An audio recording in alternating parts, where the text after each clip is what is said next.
In this lecture we are going to learn just how to make a text with just like the cloudy. Okay, so we will make a cloudy text. So for this we need the two colors.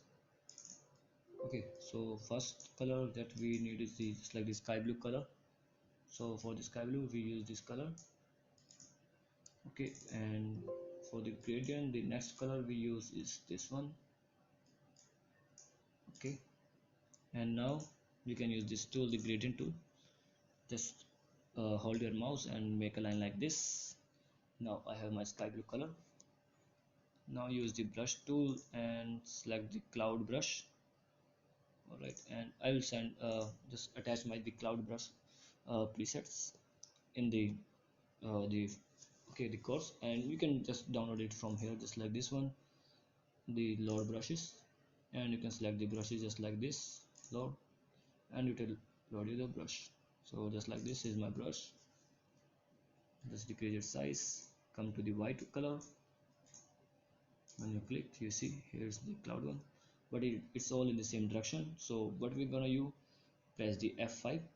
Okay, and select this one, the shape dynamics, enable it, change it to the direction, and the angles is just like we do 25%. Okay, so whenever I click, it will make it change its direction. Okay, just like this.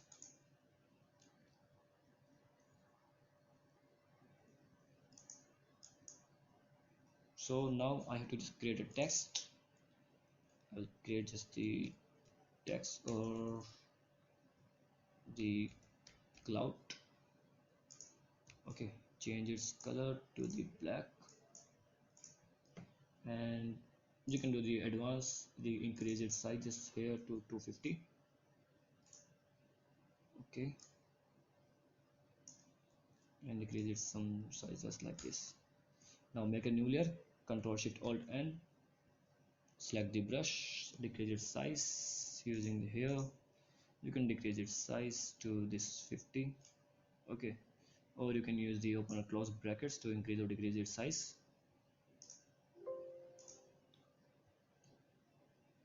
Alright, and just hold down your left key and just complete it like this. Okay, make a C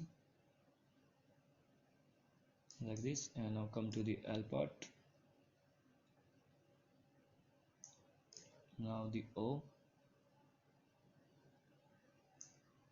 U,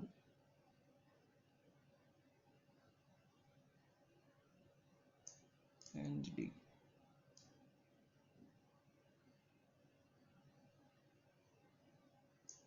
Now delete this text and double click here, and you're gonna just use the bevel.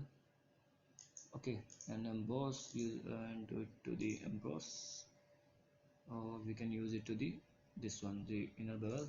Okay, the depth is much less, just like the 32%. Okay, the soften is none, and you can increase or decrease size just like this. All right, if you want to drop shadow, then you can drop it, but I don't want to drop shadow. So you see this is my clouded text that I just made using the cloud brush.